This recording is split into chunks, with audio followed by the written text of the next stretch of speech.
We are going to start with, I want to like adjust my mic, but I know I have, but I don't know. No. We're going to start with a roll call Okay. Counselor Jurgensen, here. Counselor McBride, Here. Ted Ibora, Here. Bob Woodruff, Here. Jim Talt is absent this evening. Stephen Bertel, Here. Jacob Heister, Here. Mark Seeger, Here. David Henny. Here. Okay, and then for the record, we have from staff, we have this evening Rachel Thomas, our city recorder, who is actually interim or acting city manager this evening while Will Worthy is on vacation. And from we have TJ is back. Thank you. It's good to see you again. And Travis Smith from Keller. Okay. And Leanne. Oh, and I'm sorry, Leanne Wagner is joining us online. Hi, Leanne. Okay, so we can all stand for the pledge of allegiance. I pledge allegiance to the flag of the United States of America and to the republic for which it stands, one nation, under God, indivisible, with liberty and justice for all.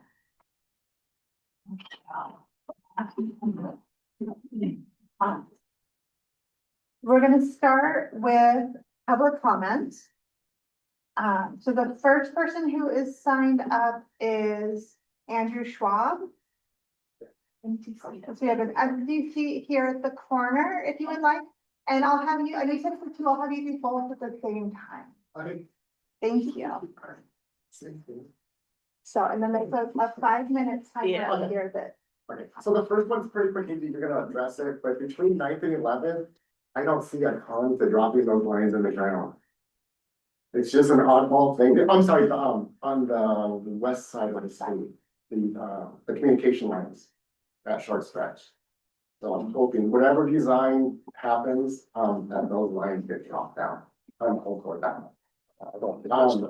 My second comment was, if you look at like Jim Talt's plan and option number 1, they're similar. So my idea was you do the street and then widen it 4 to 5 feet for bike lanes on either side. They stay at street level. Then your curb, and then your sidewalk is immediately beside it. And then beyond the sidewalk is all green space, which it increases the amount, the size of the trees that you can plant then. You can get those big trees back again. And it does not have anybody's front door that way either. So basically the option 1 that we had initially that's now been erased, if you take that option and just move the sidewalk right beside the curb.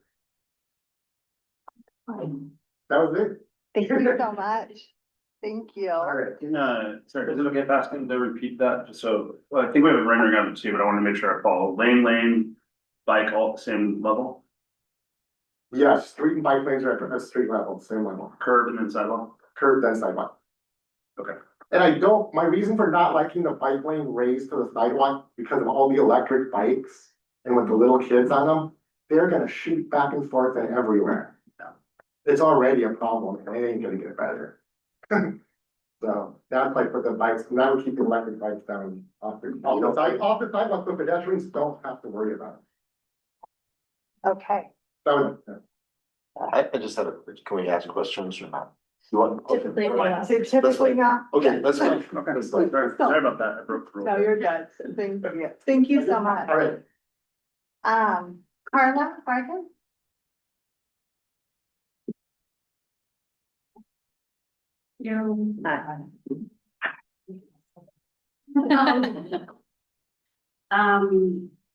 So Carla Vargas, I live on River Street. I actually had something else to prepare, but I kind of like his idea, actually. Because one thing that I really enjoy about where I live is the fact that people do walk to school. The side of the street that I live on actually has the school on that same side. And you can say hi to the kids or the parents as they're walking by. I have seen more of the electric bikes just screaming down the road. So I think it would be nice to be able to still have that interaction with the community as well, people walking their dogs or their cats or whatever. And not having like that tiny little interstate for bicycles and everything like right there. I would miss that interaction and that community involvement. So I do really like the idea of like the bike lanes on both sides and still being able for each side to have that interaction with the community as people are walking as well. I even saw someone walking their turtle once. No judgment. It's definitely talking, but I think I'd really miss that if it was just like, you know, everybody on their bike just speeding by or things like that. I would miss the walking. So I do like the thought of the bike lanes and then the walkways. Being closer to access. Thank you so much.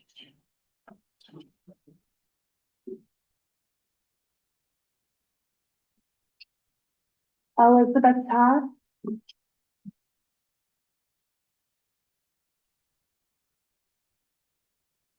Good evening. I've been Elizabeth Todd, River Street, and I've been thinking a lot about our street and what I hope for our town. The tall Tesla plan was the first sensible plan that we had before us. It has 44 feet width of impermeable gray surface, and that leaves at most currently 7 feet of green space on each side of the street. That's not a lot. I'm here to speak for a multi-use path because with it, hard surface could be as narrow as 37 feet. I mean, that's 9 extra feet of green space, planting space, cool space up and down the street. And I would hope it would be evenly divided between neighbors. The multi-path has a built-in traffic calming feature because the road isn't widened for bike lanes. We keep the green belt right next to the street. A bike lane, the problem with bike lanes right on the street, in my opinion, is that few people would use them because they would feel and are not safe, even with a painted line. The way that traffic can move down that road. Bike lanes, safety studies show that bike lanes encourage drivers to go faster. Bike lanes would add 10 feet to the width of the street, making it more dangerous and feel more dangerous for pedestrians. And I'm thinking especially of the kids that cross from east to west to get to school, to the new sports center, and to all the activities. I think if we want an integrated south side neighborhood, we're looking at narrow streets with slow traffic. A multi-path eliminates 2 bike lanes and keeps the green belt by the road. So I've used multi-use paths around Newburgh and abroad in Israel and Amsterdam. When surrounded by green space, they are very nice. Pedestrians and bikers share space. It works, it isn't scary. I've walked for hundreds of hours around Newburgh with dogs. I've never had a problem with kids or adults on bikes, not on 12-foot paths, 10, 8, or 5. I don't know if that means there would never be a problem. I mean, let's be real. I'm worried about e-bikes too. I'm worried about their safety. But if I have to choose between a bike and a kid and a car and a kid, well, we're not deciding because we're making a very good plan. I know this idea, the multi-path, is not perfect. I do not like it running right in front of houses. I don't see that anywhere in Newburgh, and there's good reasons for that.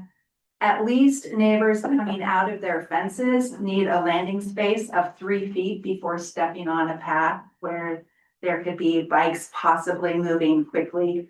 Even if there's 100 bikes a day moving down that street, it would be like 1 bike every 12 minutes. We can handle that. as a street, as a neighborhood, I hope, I know that this is gonna invite more people into our neighborhood and through our neighborhood. If we have a multi-use path, I know that. But I also think it's about hospitality. This is exactly the design I would want other neighborhoods to do for me. And for my kids and my family. This is the kind of town I would like to have with a multi-path. I especially like the one on Fernwood Road. And if you haven't been there, I hope you'll go and just walk it because it's lovely. It winds, it changes width, it's got green space on both sides. It's a beautiful path. So even though the multi-path isn't perfect and it's gonna make a lot of people really nervous. I really have come to believe, my current best thinking is that it's the best we can do for our neighborhood and our town and all of its people. It does feel a little embarrassing to me to suggest this because I live on the opposite side of the street. So I get that, that's just awkward. So I don't know what to say about that, but on our side of the street, we have the electric poles, and so I would trade you. I would trade you if we could.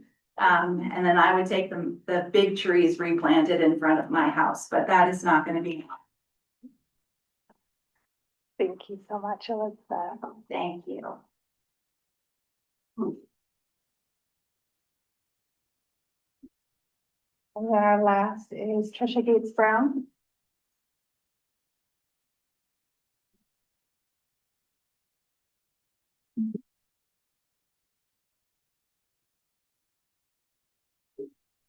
I'm Trisha Gates Brown, and I want to raise an issue that I hope can be added to the trees policy.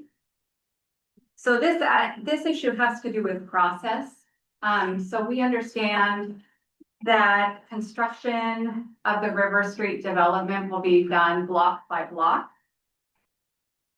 And I believe it's very important that the tree removal and tree replanting also be done block by block. So it could be done in conjunction with the demolition and construction on particular blocks.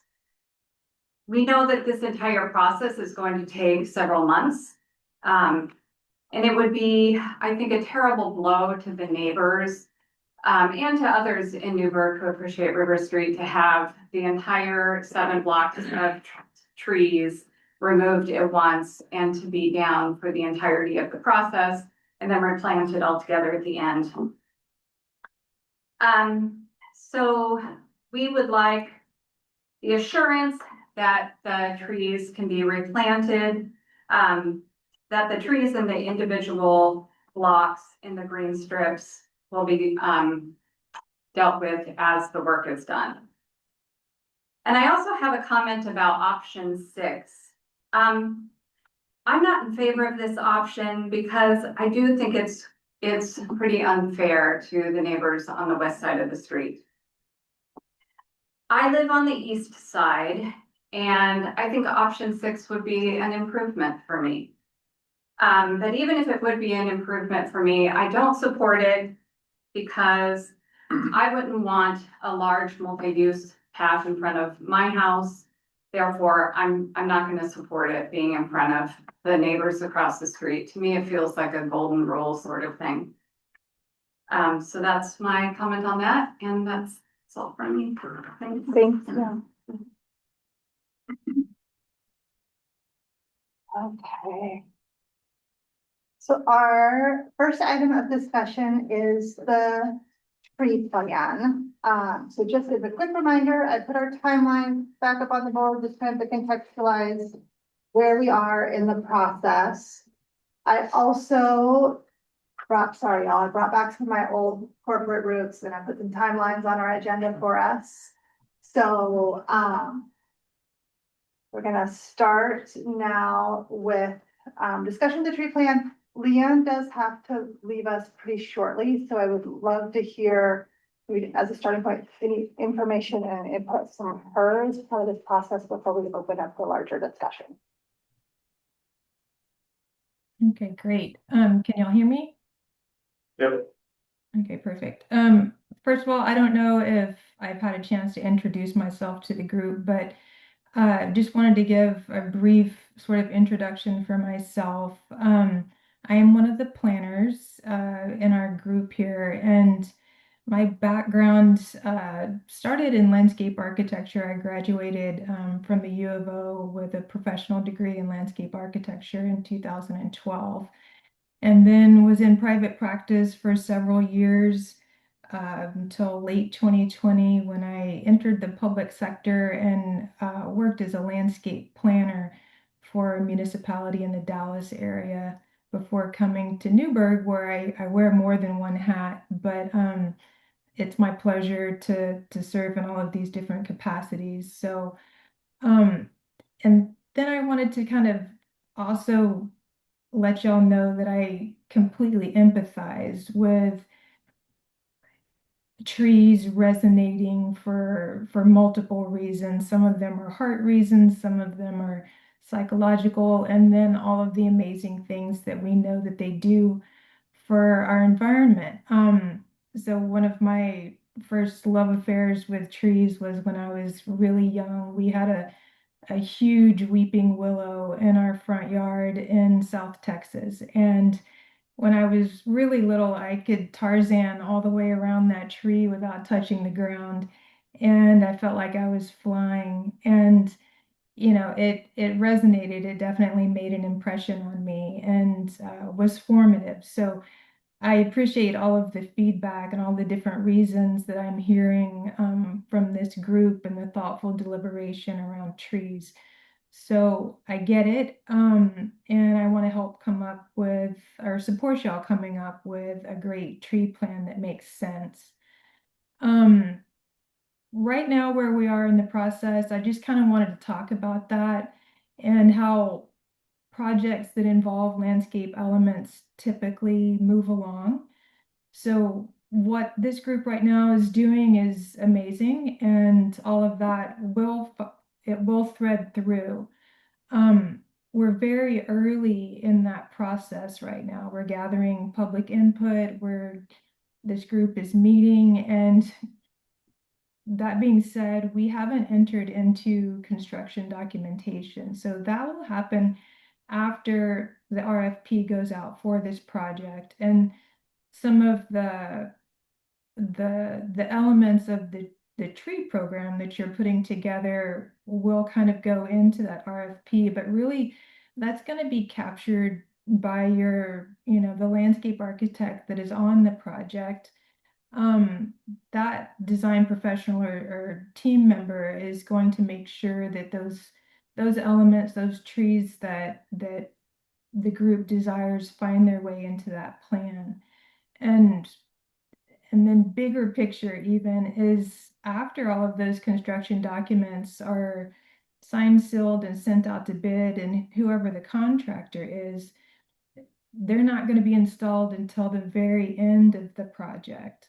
So just kind of, zooming back out for a moment, it's going to be a little bit before these things kind of settle, and we know exactly what size planting area that we're going to be planting in. So right now I'm hearing comments about again the physical configuration of elements in the right of way, and we had looked at the TALT plan previously, and it sounded like there was quite a bit of favor for that for all the good reasons, and that's still kind of not stuck to the ground from what I'm hearing. So I wanted to talk about, I think it would be useful to kind of circle back to what community members along River Street are really desiring for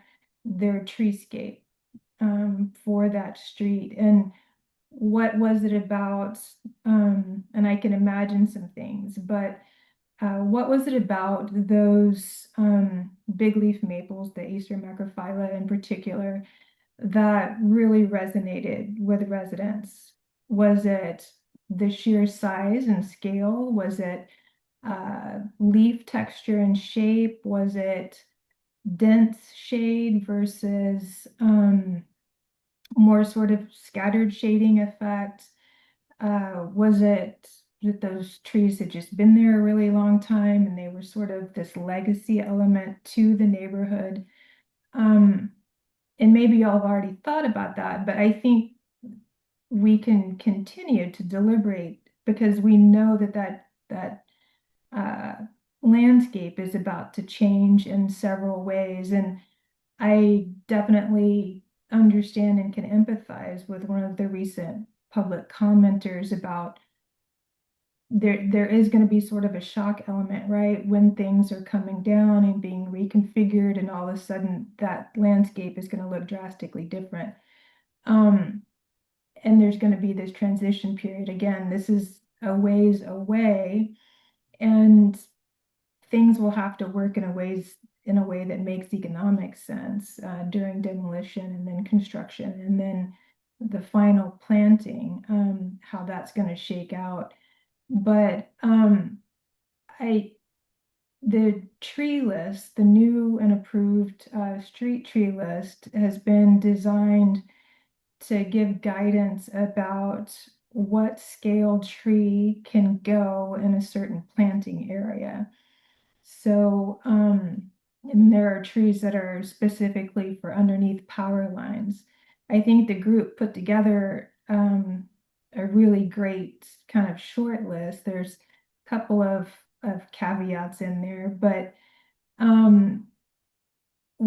it sounds like the group is interested in diversity, but I also would like to kind of get feedback about some things like texture, leaf shape and size, what type of shade that y'all would prefer, flowering, fruit, some trees are, they produce nuts and seeds and things like that. So that's a maintenance consideration. So also thinking about, that long-term maintenance, some of the reasons that certain trees fell off the list or made their way back onto the list is because of that maintenance element. So fall foliage is another consideration that can really resonate with residents. So that kind of a thing. And let's see, deciduous versus evergreen too. Is the group comfortable with, kind of these stark silhouettes in winter, or is there a desire for evergreen trees that are going to be leafy year round, that sort of a thing? So, and if you have questions about that, also, I wanted, to let I'm here on staff for y'all. I work for the city and I'm happy to help. And I think perhaps, and I field questions like this all of the time, but I think another thing to perhaps think about is that um, we can also attain diversity and improve tree canopy, not just along the street, but if folks are desirous of certain things that aren't going to work within the right of way, thinking about their front and backyards is another opportunity if those haven't already been taken and there aren't already beloved trees in folks' front and backyards. But um, I'm happy to help as as the group continues to deliberate and think about what is achievable. And we have a good bit of time. I just kind of want to keep circling back to that. There is time to get a good plan in place. So I have just about 4 or 5 more minutes. I'm happy to field any questions for the next couple of minutes if folks want to pick my brain at the moment. Well,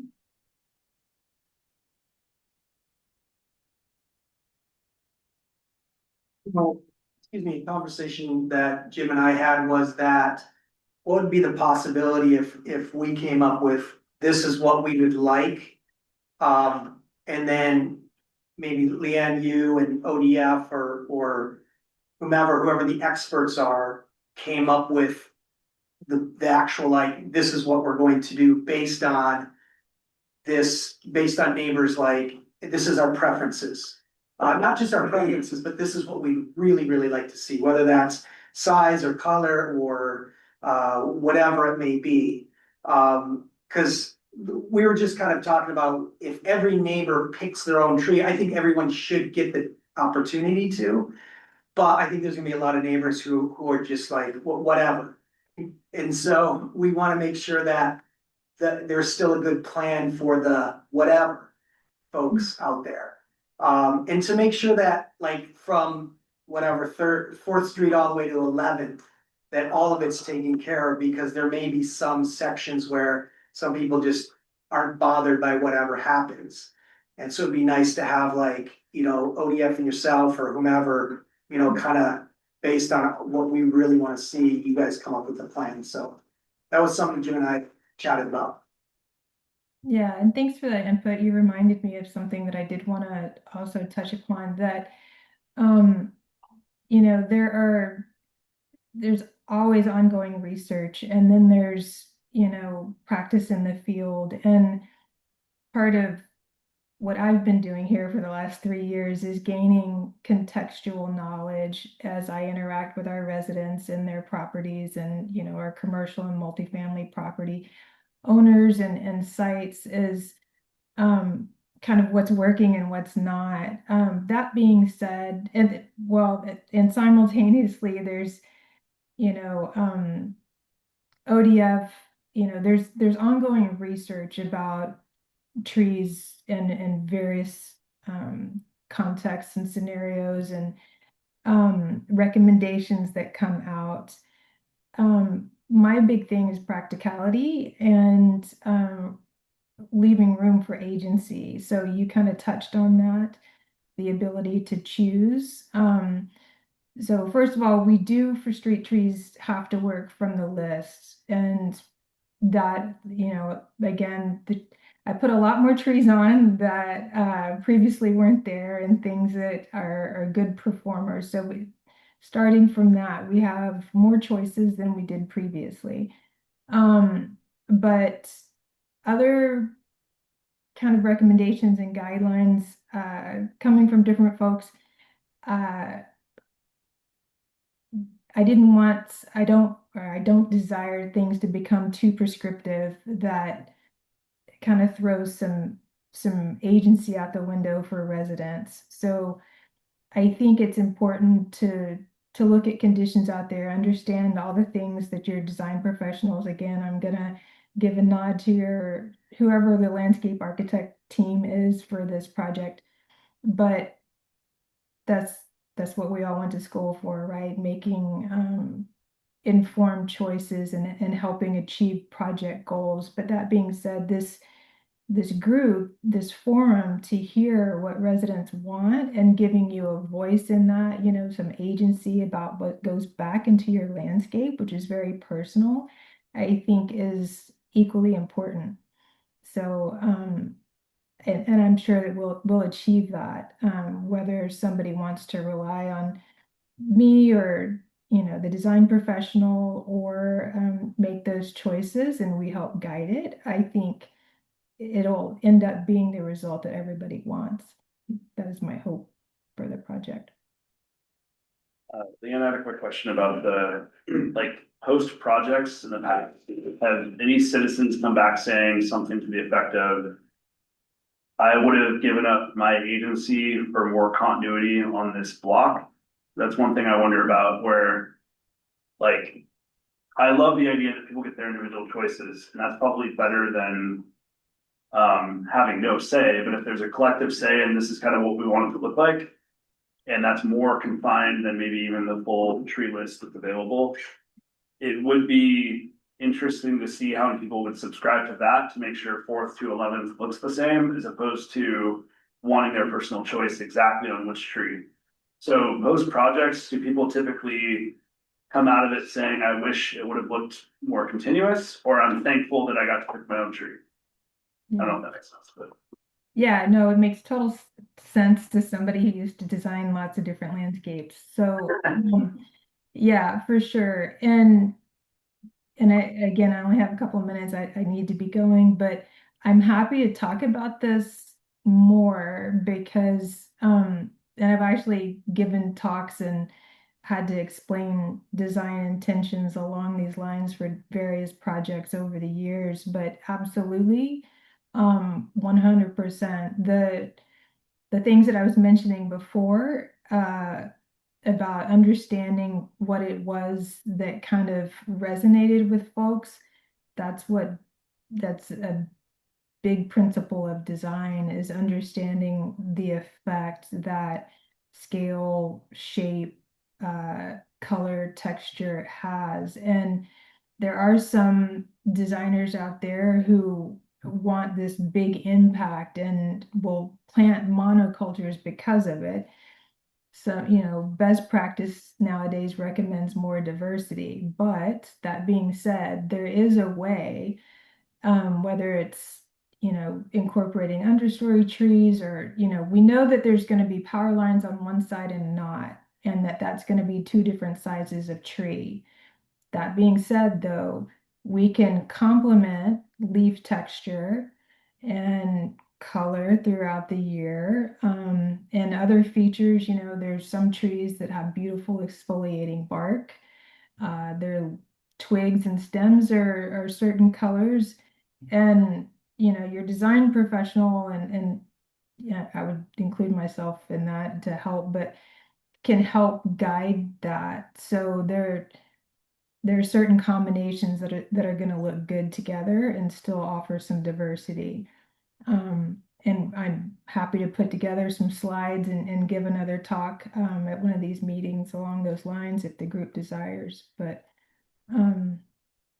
yeah, but thanks for letting me chat with everyone for a few minutes. And yeah, just give me a shout or a tap on the shoulder if the group wants to chat more about this stuff. I love it. Leanne. Thank you, Leanne. Thanks.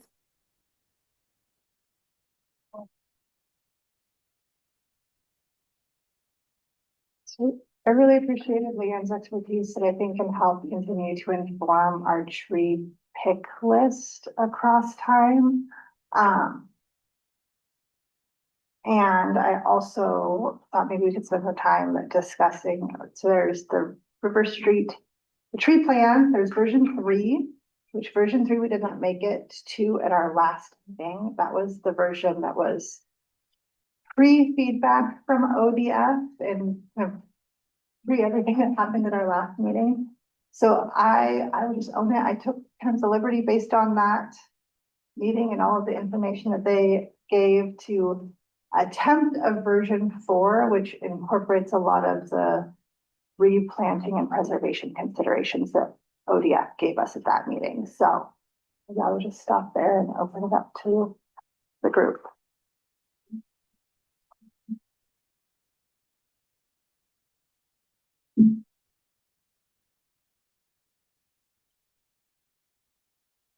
You're hoping to discuss the Let's version discuss. 4. Is anyone comfortable to start with version 4? Are there? Wow, can we pull up? The packet? No worries, y'all. It's good. Based on what Leanne has shared and what you and I have discussed, another suggestion for this tree plan is to kind of decouple the tree list from the rest of the plan, because we can keep discussing trees and which trees. Long into this project, we have a long time to figure out exactly what trees. But having a basic plan on what trees are, how are we gonna replace, how many are we gonna replace, that we could establish now, and that should be part of the RFP. And then we can continue the dialogue on the list later. I think it would be great if we could get to a point where we're approving a tree plan. So even tonight if possible. Yeah, that might be tight, but it'd be great to at least get further along on this.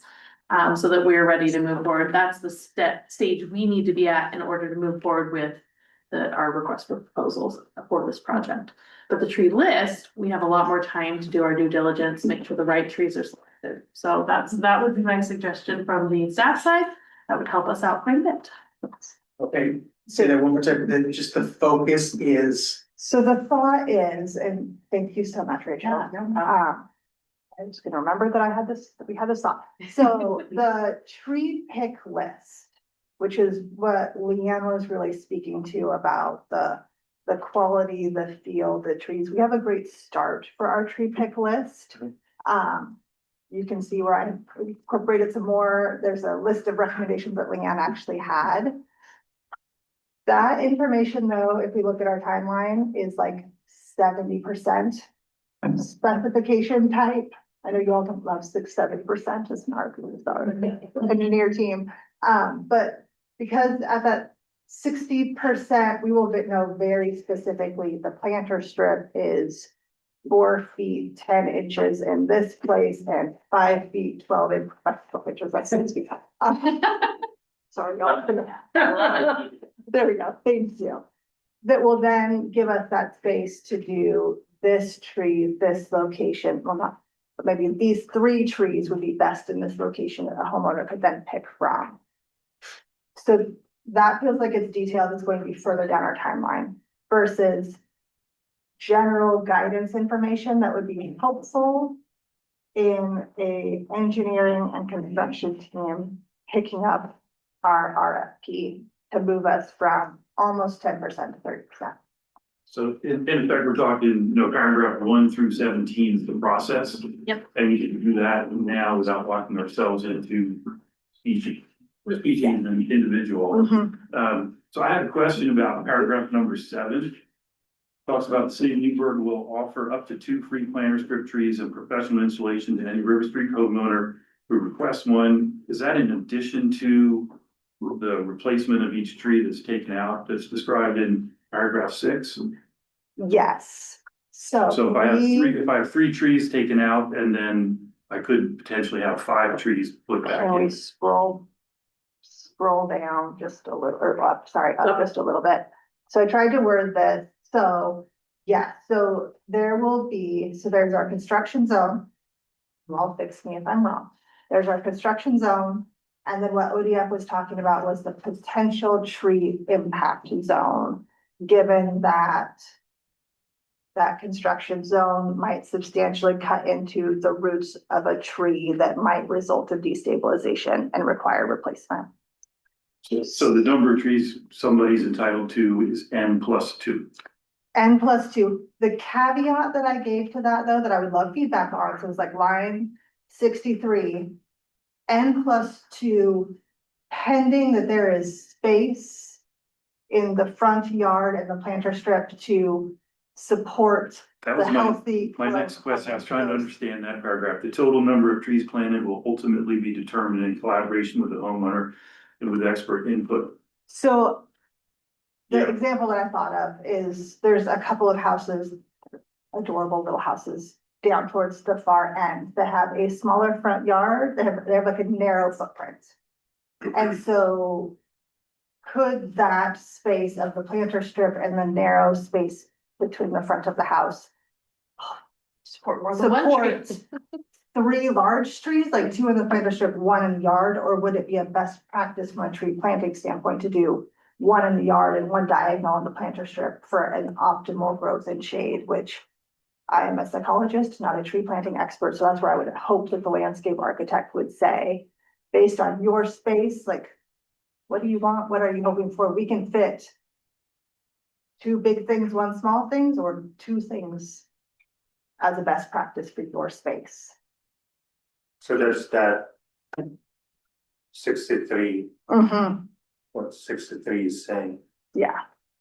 So my thought is, from our previous meeting from ODF is the trees have to be a variety in order for it to survive or long term. So let's say I'm neighbors with Bob and we pick the same trees that we want on our yard. But it can't be the same because it has to be a variety, like 3 houses pick the same trees. How do we put that in where, well, okay, Bob picked, this 3 trees, so me, I'd have to pick three different ones that's different from what he has or what he picked. Is kind of what I'm, So a few things to think about here is we're looking at diversity in the entire neighborhood as a whole. right, So if you have three in a row with the same, probably going to be okay. We will also be limited by things like what nurseries have available in our area once we get there. So when it comes down to picking trees and picking varieties, we may be limited by saying, okay, we have 20 of this type, 30 of this type, 10 of this type, and first come, first serve, come choose your trees. And okay, it might be something like that. okay, And then that way, we don't have to have a variety in there. We can build a mechanism in to say, okay, we've reached our levels of this variety, and now we need to, that variety is no longer available for this neighborhood. okay, That might be rough, but we'll have to figure out exactly how that'll work. We're gonna say it's first come, first serve, first response. I know, right? We're gonna have a line out the door. It's gonna be a concert ticket. It'll be fun. Get your favorite tree, but there will be some mechanisms to get that diversity in there still. And if we're thinking of the street as a whole, Yeah. even more than just a single block, I think that we'll be able to achieve that diversity, even if a few neighbors want the same tree. Yeah.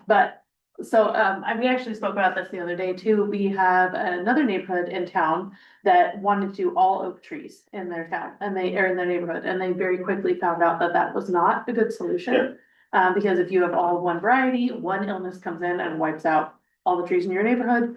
And they may not be the correct tree for the neighborhood as well. So it's really important to have quite the range of things that can be put in place.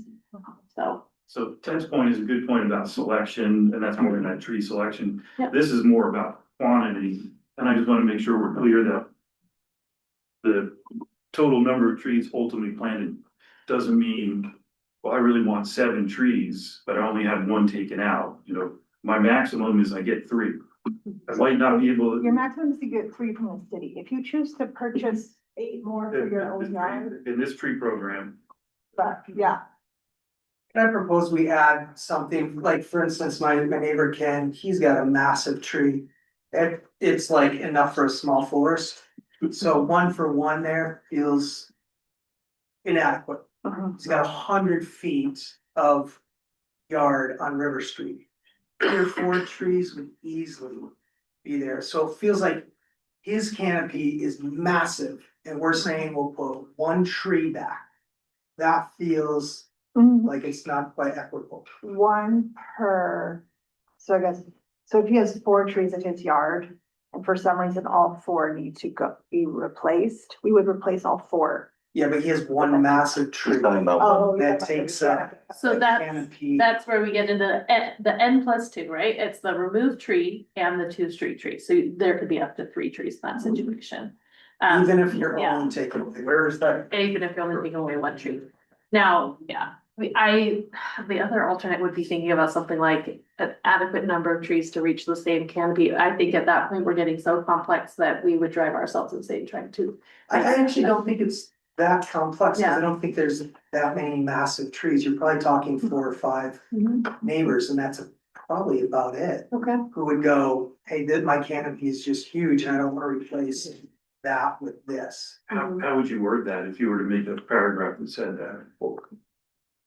I'll tell you tomorrow. the whole tree plan. I don't know how differing the property sizes are on River, but I think the amount of street front you have should also be part of how you figure out how many trees should be planted, right?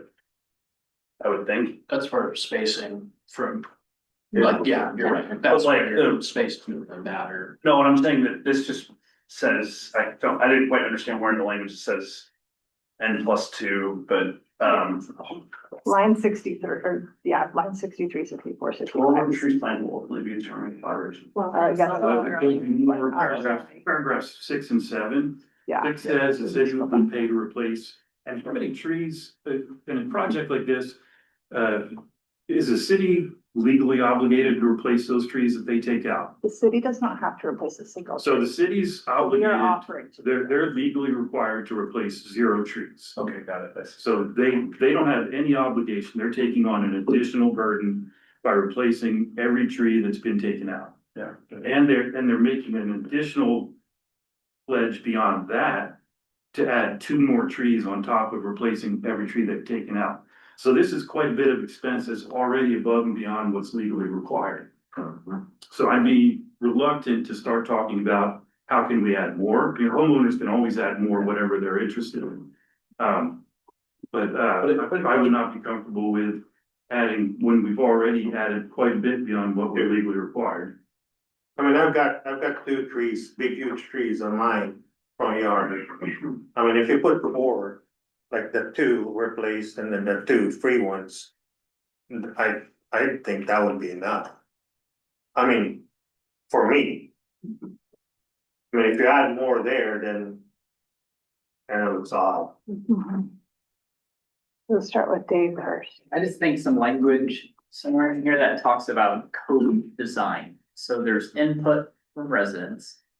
And then experts will listen to that, will provide design.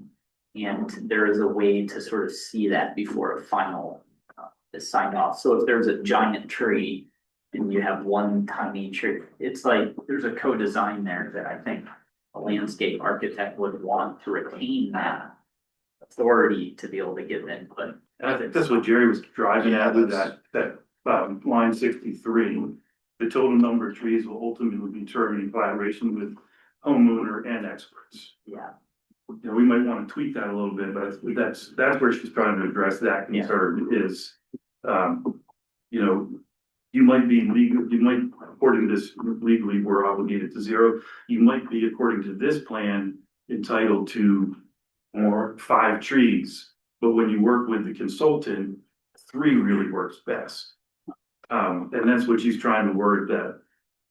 Or the we might ultimate, have a homeowner that chooses 0 trees. somebody might say, I don't feel like dealing with these. I don't want any trees. Or nuts or whatever that tree has been talking, you know, like the flowering trees, she was talking about that, I've seen some of those. In my neighborhood where I walk around and say, they're a mess in the fall. Well, some of my favorite trees in town are on 6th Street, right by Rennie Field, those London plane trees, which are a hybrid sycamore. They're beautiful trees, but they shed their bark year round. They're very messy trees. Not everybody would want a London plane tree or a sycamore in their yard, even though sycamores are the most beautiful tree that there is. You can have mine. The leaves are okay. I have a question about paragraph 14 in care and maintenance. The tree is planted as part of the River Street project dies of natural causes prior to 40 years. The city will replace and continue the maintenance and watering of that tree for the identified 4-year period. So I'm just clear. So we do this project, we plant the tree.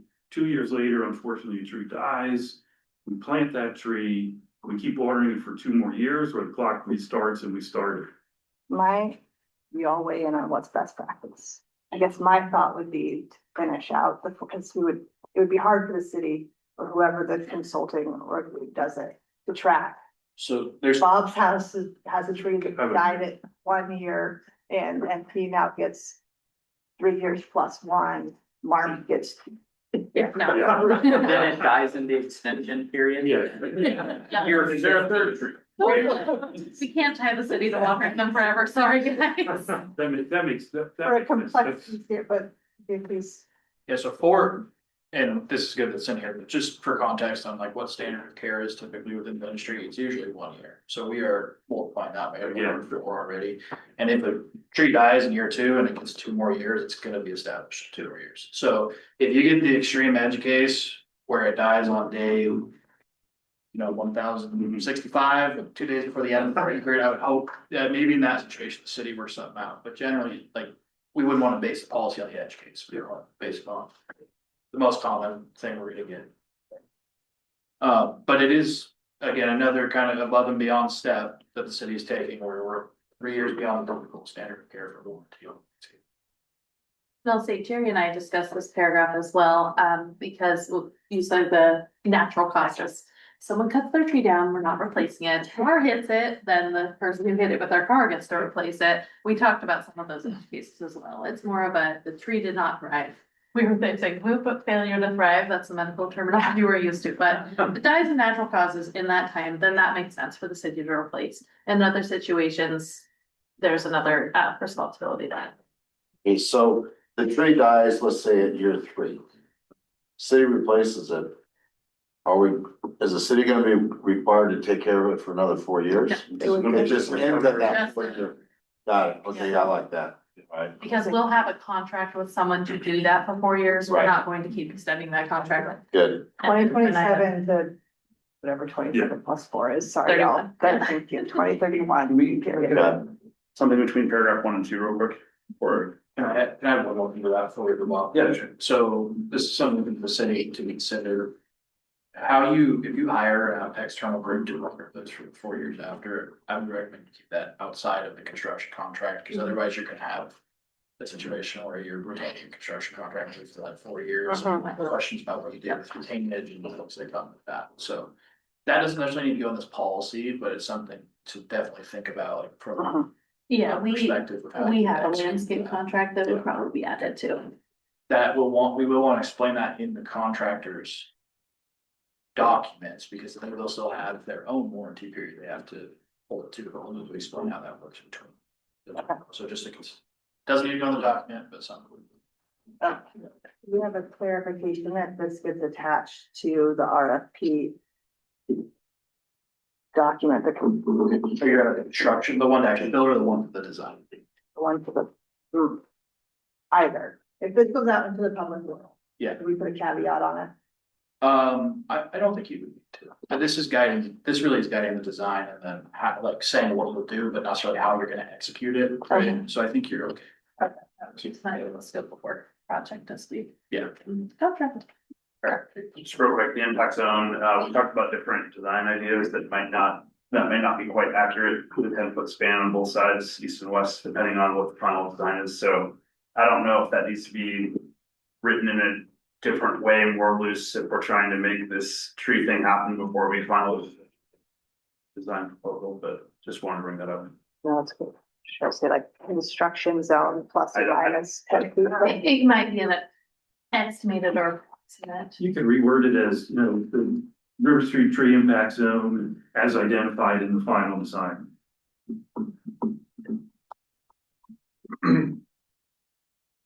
That I had to send to Chair Torgerson, but it didn't have a chance to get in the packet. I'll pass around. I had an addition that I wanted to add to the care and maintenance section. There's a lot of, duties and responsibilities for the city. And one of the things that could really make a street or a sidewalk particularly not accessible is trees, plants that are overgrowing across the sidewalk.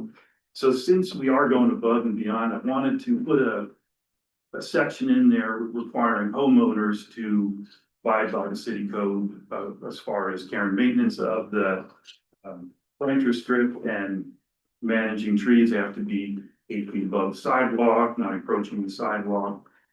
This isn't an additional burden on homeowners. This is existing code. But it just makes sure, since we are going above and beyond and spending taxpayer dollars, that folks are agreeing to comply with city code to maintain that accessibility on the sidewalk. I mean, if it's already city code, why do we need to add it on? Because if you walk up and down to many streets in Newburgh, including River Street, Yeah. a lot of folks are violating that code. And even somebody who's bothered me since I moved to Newburgh, I don't have the inclination or the time to, take my click fix app and report every person who's got a tree that I have to duck underneath. But since we are expending taxpayer money beyond what we need to, I thought it was important that, this is something we've got control over. And it was a simple, low bar way of ensuring that folks were partnering with the city. I live on Third River and I had a magnolia, and I know that at one point there was tree trimming that was done by the city to ensure, not just mine, but many trees along the way were clear of what we were talking about. So 14 feet above the road. I'm sure you're right. I don't know. This doesn't say that, but It refers to the code Yeah, that describes that. But I guess I'm curious, like, it's getting into a weird territory of, we're talking about some personal liberty and tree selection, but also the city taking responsibility for 4 years and then adding this in here to say that it's not super clear what's going on in terms of ownership within this area, you know? Well, this is As a just, home, this is just a city code that already applies to you as a homeowner. right, If somebody wanted to, you know, when they duck underneath the tree that's growing 4 feet above, they could report let's that. just say that a tree is planted that violates code day one, it just gets started into an awkward territory of like, whose responsibility is this for the first 4 years? Trim the tree. Yeah, just to make sure the trees are, It would be the homeowner. well, The city's, it would- the it would be city's the water, homeowner and it's the homeowner. I understand, but also we're giving up some autonomy as to even what trees were allowed to plant based on the previous language. So there's this weird, like, gray area of ownership in this whole space, which I think is very strange. So, I don't see the same gray area, and more likely than the trees, the new trees themselves being an impact is gonna be, you know, somebody says, you know, I'm really sorry about losing all those trees, so they plant some rose bushes. Yeah. And the rose bushes grow and narrow down our brand new sidewalk by 3 or 4 feet. And I don't wanna cut them because they're, you know, they're so beautiful and they smell so great. But now me as a sidewalk user, I have to dart around these. I rose totally bushes. agree on the safety aspect of taking care of it. I'm just saying that like design ownership is really unclear compared to individual autonomy of tree selection as a Oh, homeowner. no, that's a whole separate issue from the code. Can we, I think Rachel has. It's not really though, because it's not totally separate from one thing. These trees are gonna go down and something's gonna go back into place. Mhm. And so there is code rules, but part of the design and architecture of what's gonna go back into place, it's unclear if that is partially homeowner, partially city, or only city with input from the homeowner. We should clarify. It's always gonna be the homeowner. No, no, no. It's always the city's responsibility. No, this tree program is city driven and city, the city has some discretion over what trees go in, which to me means they have some discretion on saying what shouldn't go in too. And that's unclear from the tree program. Think I can add some clarification to Yeah. this. So the tree program, the trees that the city will pay for to be added must come from the list that will be chosen by this group. Yep. Any other trees added to the yard, homeowners can add whatever Okay. they'd like. Thank you. You have your choice. Except for street trees, we do have some restrictions on that just to ensure that sidewalks not being destroyed immediately. That's the goal. Yeah. And our planners will help with that. Now, and Leanne would know more of the details on that street tree restriction. This proposal from Bob, I would say our best practice is not to add the code back in and say we're gonna follow the code when we already know we're gonna follow the code. So that's the best practice we generally do not do. The section you've added here about having the code enforcement officer monitoring the property twice a year. Unfortunately, that's just not realistic for our city right now. We have one code compliance officer and he is doing all of code compliance for the entire city.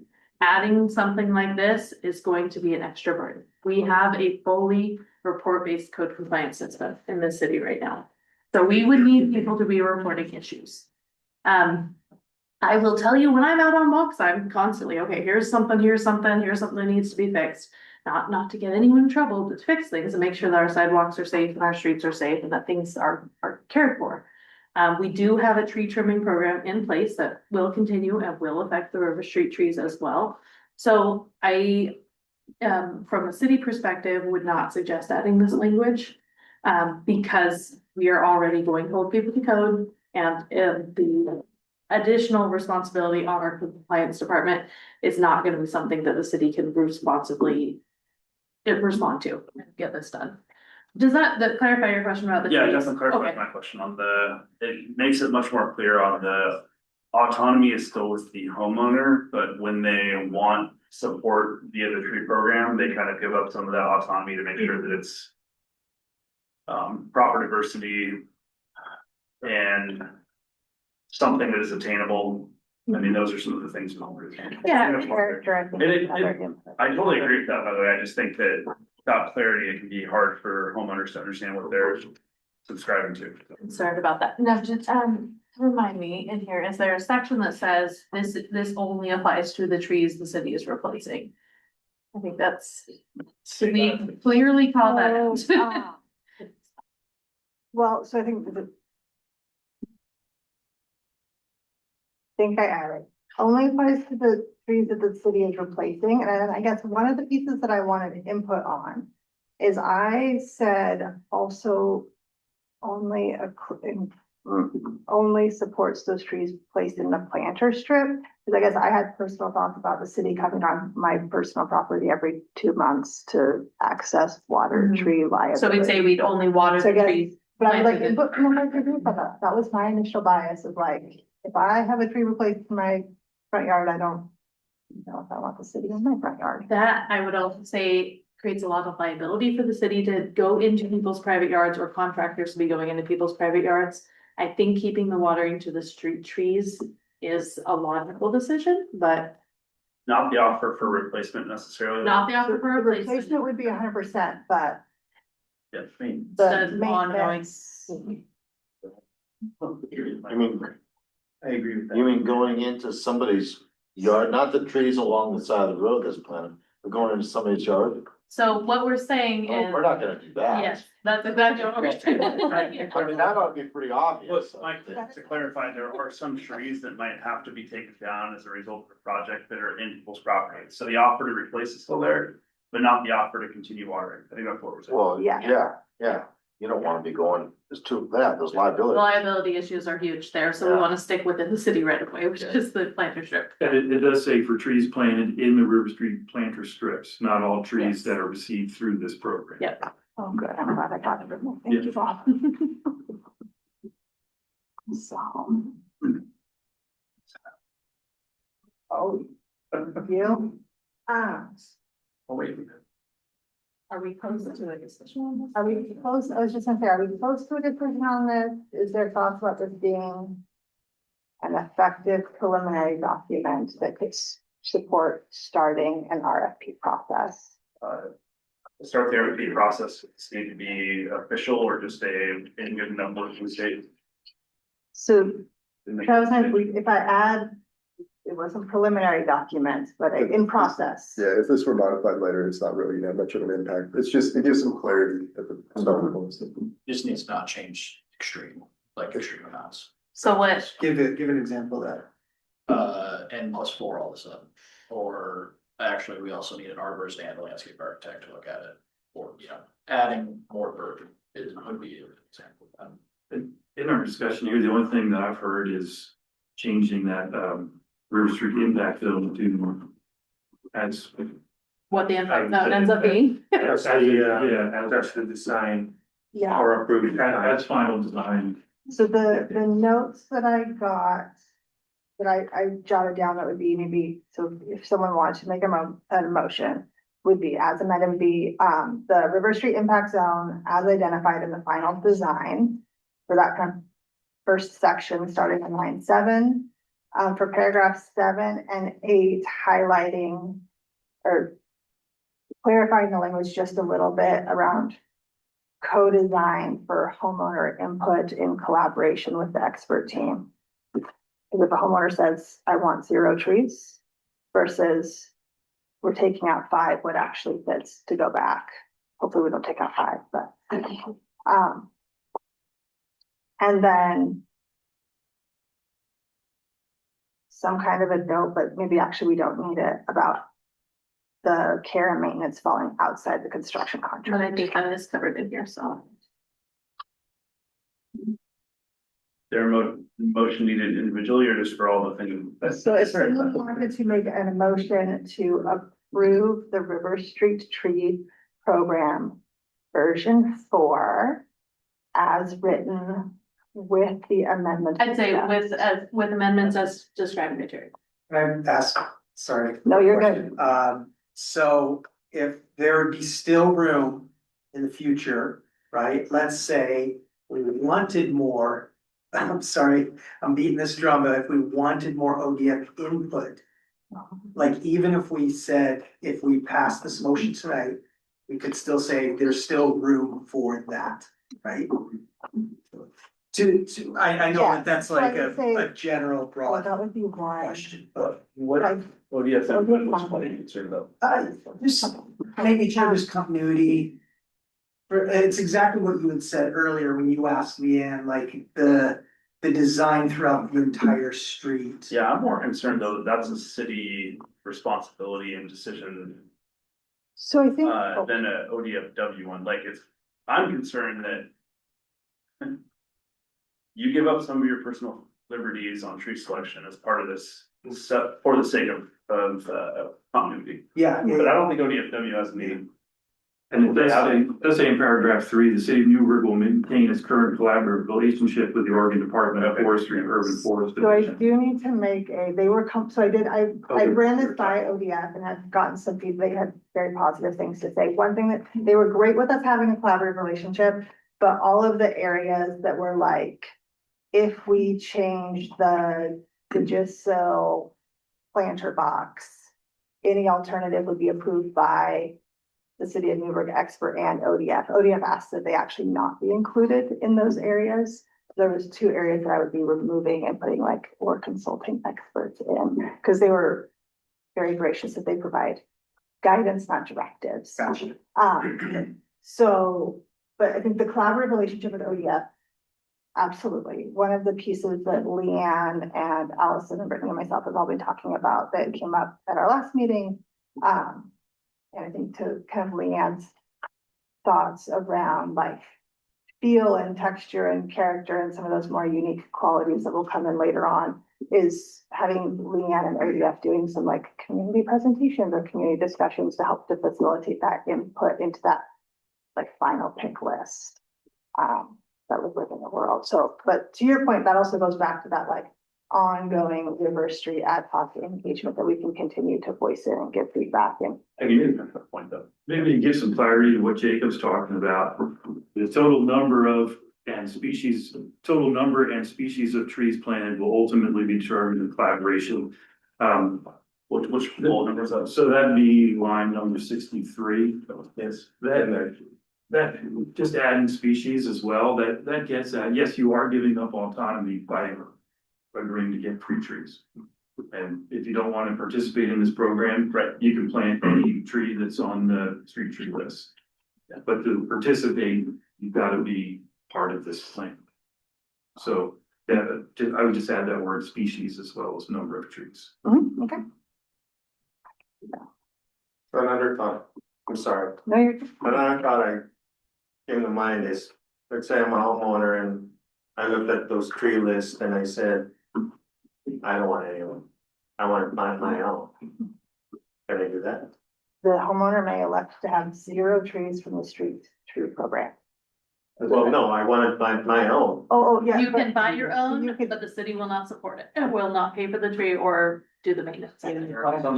On the planter strip? As long as it is in the city of because that's the code, right? Like city of Newburgh street tree list, the large list, you could put whatever you wanted.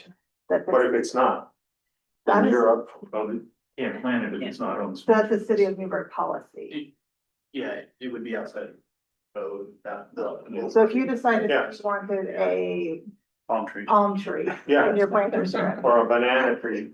Somebody wants a Those, banana. so Those those are- trees can be anywhere in your yard, but the street tree list is maintained. Just, Yeah, okay, it's just. so, Yeah. all right, okay.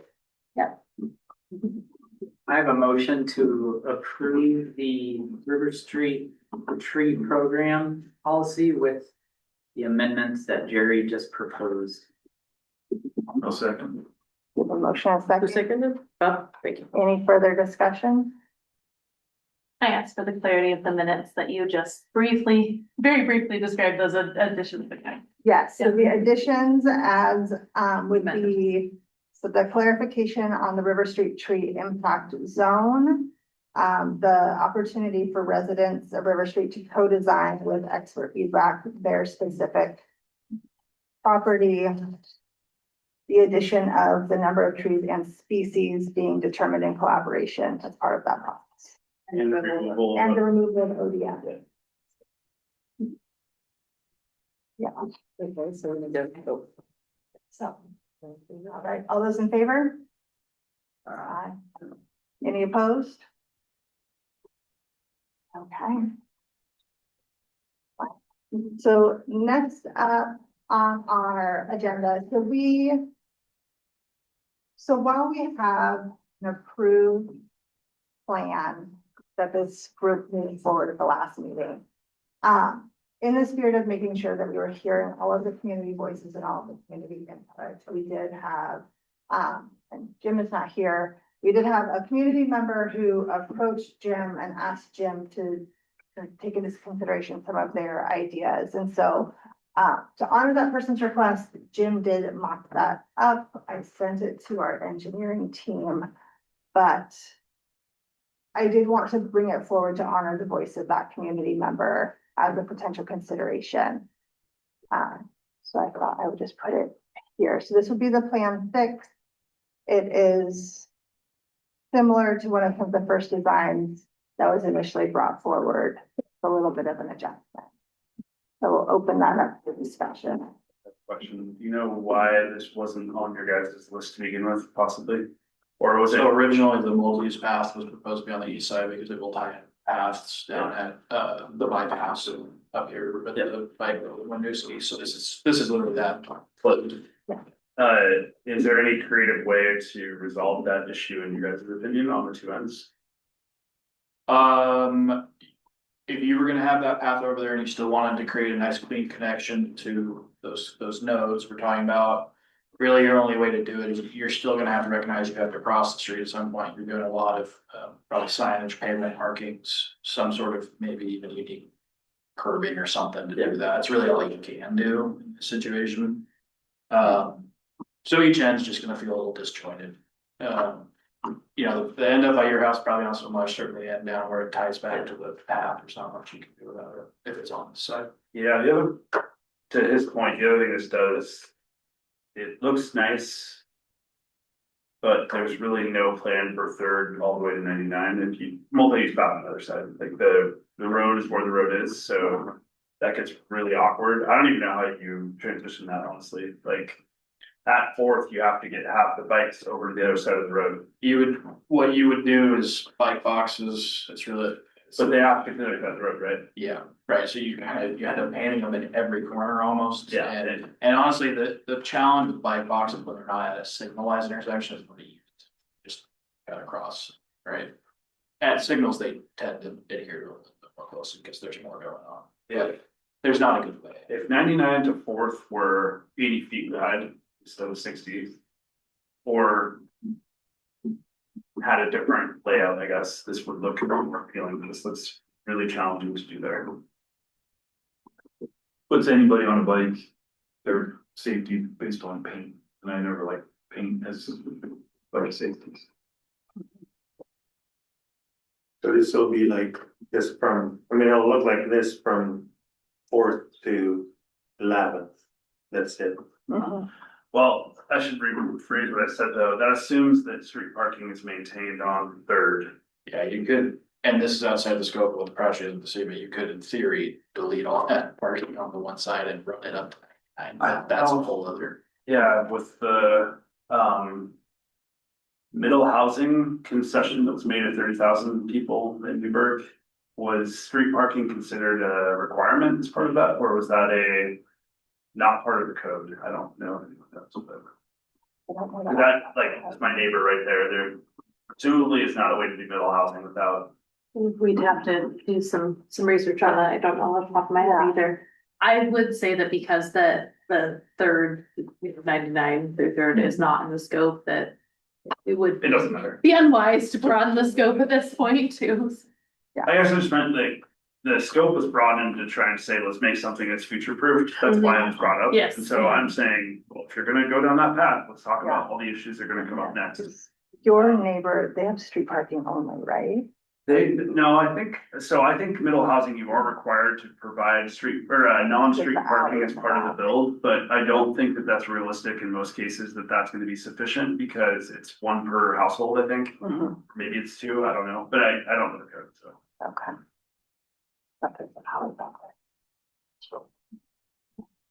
So this plan shows the multi-use on the left-hand side. As we're looking at it. And then the Now- west side. West side. That would be the west side, yes, because there's no lines on those sides. I don't know, if I lived there, I wouldn't want that on my house. I just think you're gonna get. At some point, I really believe the city, we need to be looking at these electric bikes. I see people zipping down sidewalks all over town on those things. We need to come up with some type of a policy for that. The Because chief, they're gonna go zipping down the whole length. so That'd be like a racetrack for them. that's a state issue. I asked the chief, he sent me a whole list of very complicated state issues that he resolved. Be able to address. Maybe we could change something in the state sometime, but. Certainly, changing the definition of what is an e-bike and what's allowed would be a great step in my personal opinion, that a lot of things that are currently allowed are not safe. Yeah, And you're gonna have this issue anytime you build a new sidewalk, whether it's a new subdivision that's easy to lay all this out or retrofitting streets. yeah, We're gonna go through this process again and again, because this isn't the only major collector that needs to be upgraded. right. You know, Elliott was the first, this is the second, but there's more to come. So we're just gonna run into this same issue. So, And, no, I'm just sorry. one last thought. Yeah. We need to consider the danger of electric bikes, but I don't know if we're ever gonna be able to design out that danger. I think it's gonna be a legislative solution. So anyway, I mean, again, if I lived down there, I would not like this plan. I'd rather have bike lanes, you know, along the edge of the road, next to a curb, that type of thing. I wouldn't want that. But I don't live there, so I don't know how the rest of you guys feel. Electric bikes aside, option 3 was this design on the east side where I live. I was very opposed to it because having a multi-use path with bikes sitting by by my front door just was not a very nice option. Yeah, I'm with you there. I think driveways are more difficult too, if you know, only expecting bikes from one direction and you're backing out versus having to back out over a multi-use path where you have to see both ways, that seems very challenging. Yeah, I talked to 11 households, both like 5 on the east, 6 on the west. One person was in favor of this. 3 people said they didn't care too much, but felt it was unfair. Okay, and then what does that leave? The other 7 were all against it. For a lot of the same reasons, you know, you got a bike path right outside your, you know, front gate. For me, that creates another, you know, a safety issue. I got a grandbaby coming along here in a few months. I would hate to see any kid get hit by an e-bike. Yep. I don't think there's a way to police it. I don't think there's a way to get people to slow down. Yeah. Even if it's an electric scooter, even if it's a bicyclist. I thought, well, if you put stop signs in, but that doesn't slow down bicyclists necessarily or e-bikes or whatever. So I would feel it being very unsafe, to be honest with you. And of the 11 households I talked to, you know, most were against it, so. I mean. Again, if I lived down there, I would like go back to the plan, the tall plan. I think that's the best over this or any of the other ones. That's just my opinion. Are the googly eyes, is that part of the proposal? I really appreciated that.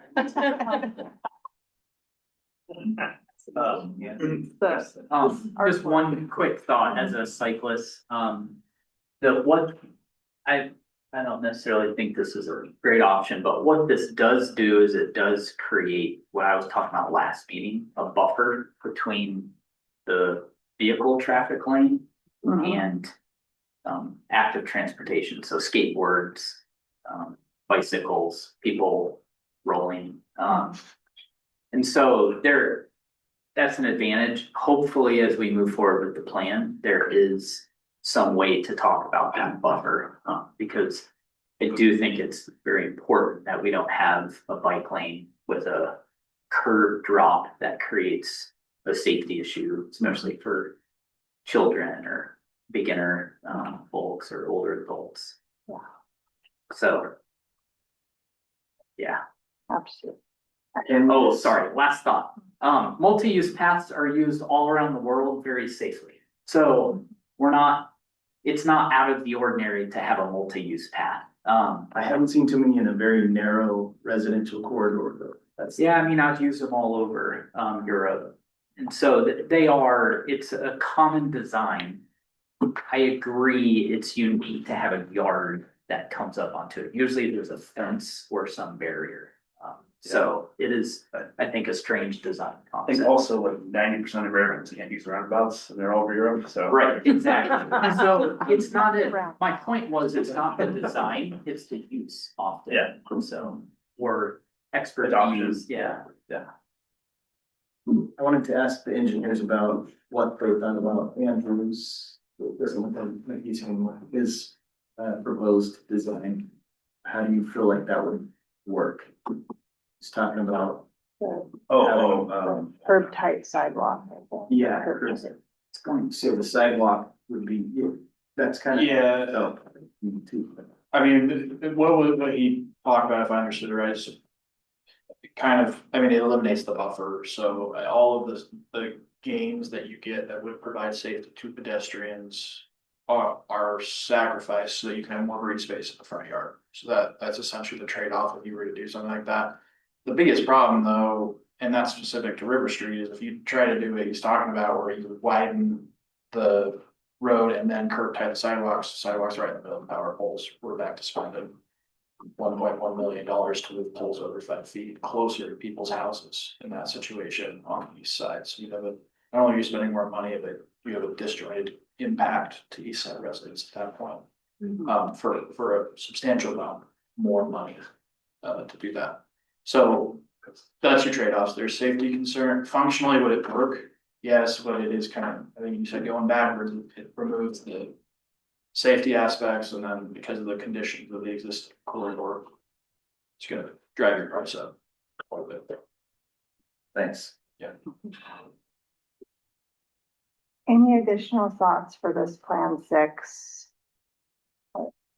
Last thing is, I don't know that those. Trust Jim, but I'm not sure about the 12 feet and the 5 feet on the right hand side of those gonna land that way or not, but. And would it require moving nominally where the road is and where the impacts to that? I don't know if this does require moving the road, but I think that's another negative of it. The nominal road center line looks like it might. Yeah, I didn't talk to Jim, but based on where that power pole shown, it looks like it slides over. Yeah. So yes, I think that's a fair observation. I don't know the answer to it. Jim, I don't know how he created this, because maybe he has the program that we usually use, but he figured it out. I just don't know if it's scaled and everything, but Yeah, it's just. He does. Yeah. Yeah, and he's good at creating things. It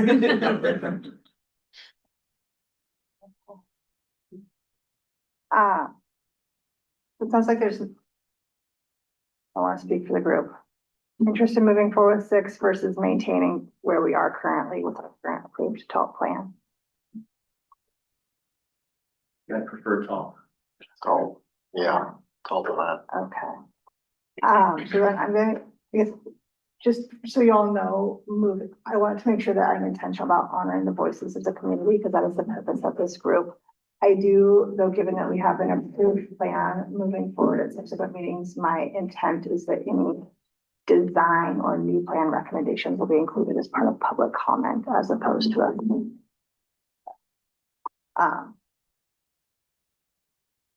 That Sounds good. I think that's good. I would say that, well, maybe all the variations have already been shown, but it is really hard, like during public comment, Andrew, it was very hard to follow without a graphic what the exact implication would be. So I that's will, my only. written comments can be submitted and Oh, added okay. to that. Yes. Great. So like in this instance, like all of this would have gone as a written comment, Okay. although I don't want to ask poor Jim to draw every single No, recommendation. draw your own. Yeah. They don't have to be this, Okay. A few minutes behind, I'm gonna hand it over to our engineering experts to talk about intersections. Can I have one back comment on this one? Yeah. So entertaining this design that we're still going with the town plan.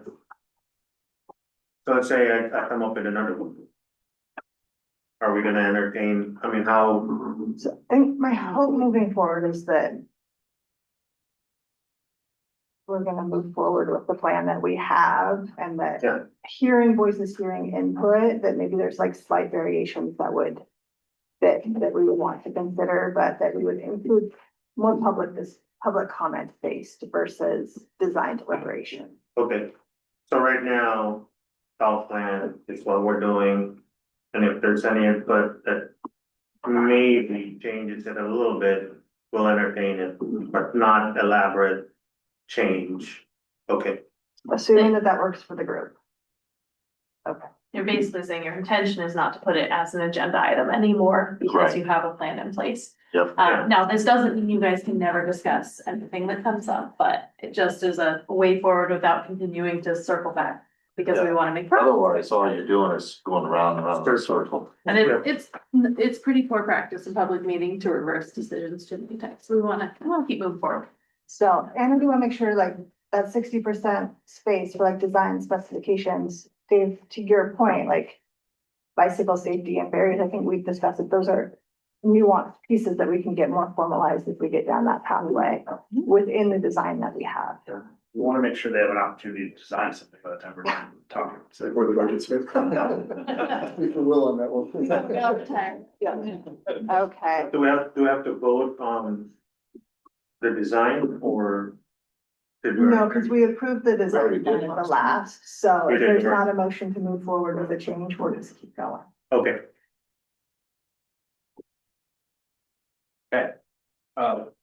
You scroll down. Yes. Impacts and, So do we want to put up, so let's attachment actually, 7? can we go to attachment 8 first? Sure. 7, that'll work a bit better.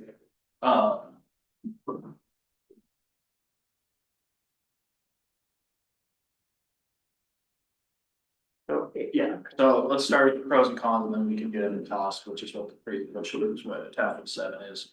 So one of the things that was asked of us was just to come up with a general list of pros and cons, easily digestible, high level stuff based off of the those studies that were provided, which are state of practice stuff about raised intersections, but also kind of current experience that has come in using raised intersections for multiple cases, but primarily as a traffic calming method. So not necessarily gonna read every single one of these off, but I will hit kind of the highlights of pros and cons and summarize it for you guys. And then we'll back up and look at the cost elements, because that's the other half of this. So just high level pros that you see consistently across the industry when these are implemented well and designed well. Reduction in speed, enhanced usability for crosswalks, so ADA becomes easier at crosswalks because there's reduced grade changes. Typically, it's going to increase driver awareness because there's a physical change in the roadway coming toward you. So you're going to notice something looks different as you come up to these. Bike lanes, when a raised application is placed, it also improves usability for bikes because it's reducing grade changes at intersections. And then lastly, the appropriate application for these is typically on roadways that are signed below 30 miles an hour, which is the condition we have on. So kind of in summary, the positives you get out of this are really it prioritizes safety of everybody who's using it, rather than putting most of the focus on a vehicle. Which is not necessarily wrong to have most of the focus on a vehicle. These are roadways, right? But these intersections help create points where vehicles pay more attention to the other people who are using the roadway as they approach it. Basically, it's a really good way to remind motorists to slow down. And if they don't, if you design them right, they don't ever speed again once they hit them once at a rate of speed that is too high. If that makes sense. Cons, so there are considerations for emergency vehicles. They are larger. There is a very small decrease in the speed that they can respond to things. In studies, that's 2 to 6 seconds. If you have like 10 of these in a row, that adds up. If you have 2 of them, it's not going to be much different, but it is a consideration. Technically, trucks shouldn't be driving down this road because your truck route goes down Winooski and 11th. So they're not necessarily the same consideration that we'd have if this was like a marked freight route, right? There is additional upfront cost because the preferred construction material is concrete. You can build them in asphalt, but they tend to deflect, so it's not best practice to do that. Reason for that, Jake, I see you thinking there, asphalt is not rigid, so in heat, it will sink. So if you get a really, really hot week, and you get enough people going after it, it can cause pushing from people stopping and then retting from it settling, if it's not installed just perfect. Jarring to users that are not prepared to hit it, again, usually you only make that mistake once, but that does jar folks the first time. Move that into the pros, okay, well, it is kind of like, and then, it mainly, so this is the one that is a lot harder to measure, but these can lead to drivers seeking alternate routes, that don't have these impediments on it. So you're gonna have a handful of people who get tired of driving over raised intersections on River Street and start driving down the one next to it. It's not, that's the outlier for the record. That's me. That's my street. Yeah. But that can affect, so that is a con, so, in summary, raised intersections do not necessarily prioritize vehicles, so you basically get the alternate, basically the mirror of what we talked about up above, where it improves the drivability for vehicles, it's gonna reduce the safety aspects you gain for the other user types. Okay, so let's talk about cost, and we'll kind of open it up for comment there. So if you just go to the summary, we don't actually need to get into the other two, they're the individual breakouts, but this one right here is the one we need to look at. So a couple highlights here to hit. One note that makes this an interesting time to do this life cycle analysis, oil is just going up and up and up. So when we did this estimate at 106,000 about 2 weeks ago, I believe oil, like cost per barrel is gone up like $15 a barrel, so it's gonna be higher than that now. And I know that's very volatile, but it would be foolish to not say we're probably gonna be impacted by that in some capacity when this project gets built.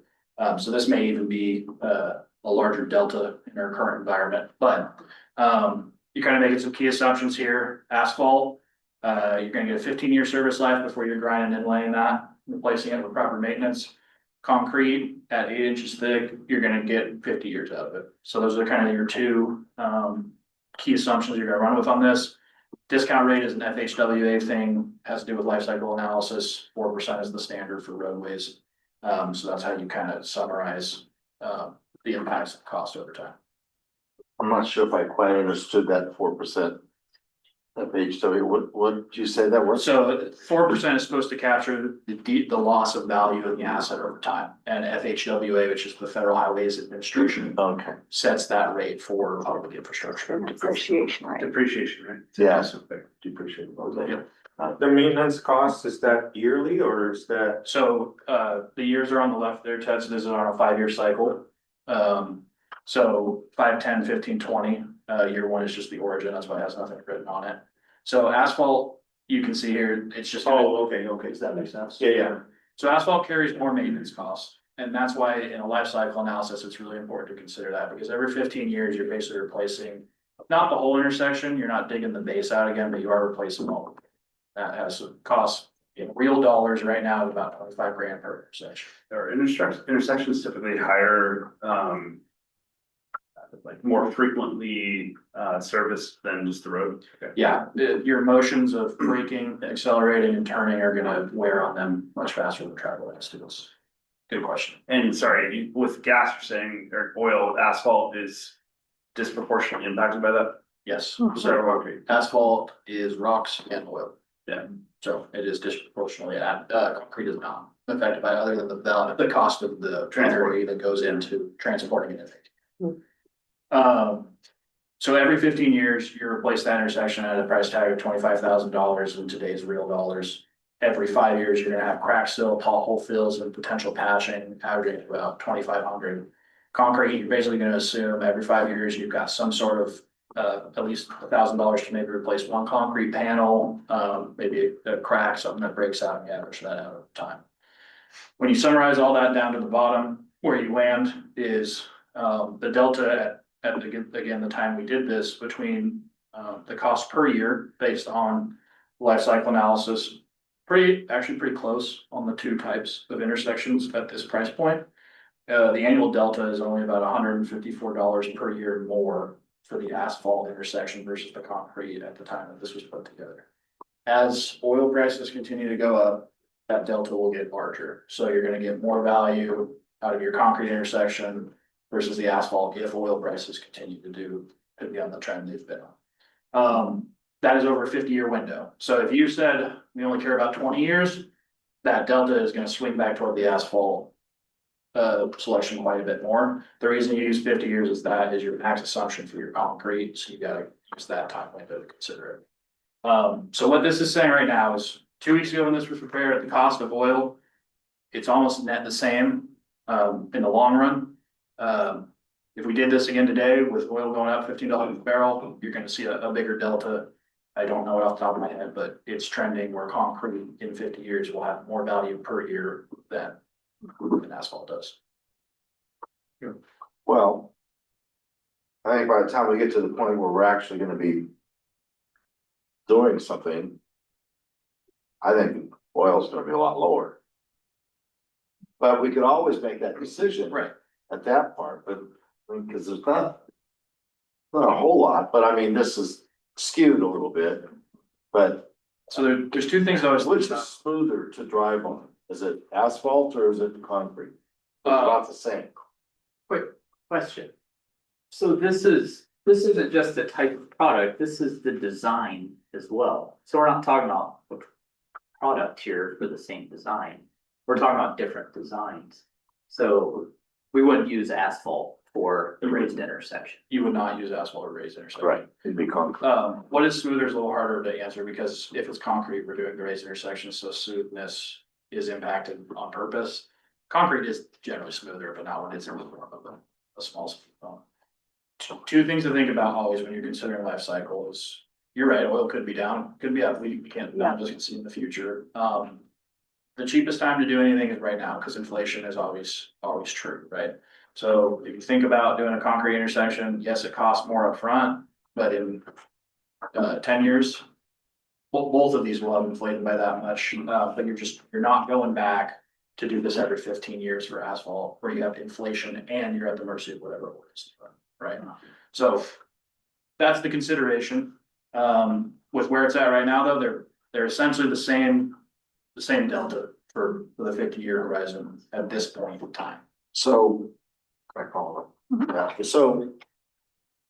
You're the professional, I don't know this kind of stuff. What would you do if you was gonna make that decision? Knowing all the facts and your experience, would you say, I go to the concrete intersection, or I go concrete all the way, or just, asphalt and concrete? So if you have the money for it, fits in your budget, concrete is the way to go, because you never touch it for 50 years. That is great for the city from a maintenance perspective. It is preferable from an engineering perspective for a variety of reasons. Concrete drains more easily, it is more resilient, does not crack as easily. There's a lot of good things about concrete. It just costs more upfront. So the constraint is always, do we have the money to do it at the higher cost upfront? The same exact calculations made on interstates. If we had unlimited money, every interstate would be concrete, but that's not the case in most situations. Okay. Sorry, are you saying independent of raised or level concrete? Or are you saying? Well, a raised asphalt intersection is. No, I know, but not raised concrete, is that something you're also saying is a good idea or not? Okay, yeah, so if you were gonna consider just doing a concrete intersection at grade, it's still gonna give you the same benefits of longevity. Okay, and then continuity block to block, whether it's raised or not raised, there's some look to it that would be. There's a visual continuity and there's a traffic calming consideration. If you wanted the ultimate traffic calming where everybody had to drive really slowly, just raise every intersection, I'm not saying that's the best option. But those are, visually look consistent, but you would create that may become so unusable for cars that everybody's driving. No, I guess that was called. We had talked about number of raised intersections being not all of them, and then I hadn't thought, oh yeah, I guess it makes sense to make them all concrete even if they're not raised to provide visual continuity. But then there's also, I guess, one other aspect. There's stop signs as well as raised intersections for maybe the same purpose, but do the raised intersections usually come with stop signs or not? They certainly can. There's nothing that Nothing. would prevent you from doing that. So if I'm taking like a turn onto an intersection where I have a stop sign but the crossflow doesn't, it is I haven't done, I can't think of a place where I've done this, but you're going up, over and back down on a right hand turn, for example. Yeah, so if you're in that condition where two roads have a stop sign, the other two don't, but the whole intersection's raised, it slows the cross traffic down a lot. That's why it increases the safety for pedestrians, whether you have a stop condition or not. Yeah, It also reduces the rates of crashes that are T-bones in that situation. gotcha. They may still happen, but the rate, Yeah. how fast people are going is typically lower, which is gonna Do reduce. turns through a raised intersection and I'm feeling strange, I guess. It's just like going, you just kind of go up, turn, and then you drop back Yeah. down. Cause your It's, entire intersection is Yeah, raised, the whole it's not intersection just is the crosswalk. it's like a long speed table. Yeah. essentially. So yeah, I mean, it feels different than a normal car, but it's not, Yeah. jarring, I would say. So other than the longevity of concrete and the intersection, are there other features that you could do to get some of the same benefits of traffic calming, increased safety? With curb cuts and, Yeah, some of so, the traffic furniture. yeah, outside of speed table or raised intersections, there's a variety of traffic calming applications that you can use. Speed bumps or speed tables that are in the middle of intersections achieve a similar thing, but you have to build 4 instead of 1, right? That'll slow people down. The visual differentiation between asphalt and concrete, even when the concrete is at grade, also wakes drivers up, in addition to the longevity you get out of it. We don't have this opportunity on River because it's very narrow, basically same width based on the tall plan, but bold outs and endpoints are commonly used. I mean, you can even do weird stuff like have the center line do this as you approach intersections, just to catch people's attention. So there is a variety of other traffic calming that, whether we do raise intersections or not, should be part of the design of 30, 60, 90 for sure. Just, it doesn't only have to be a raised intersection.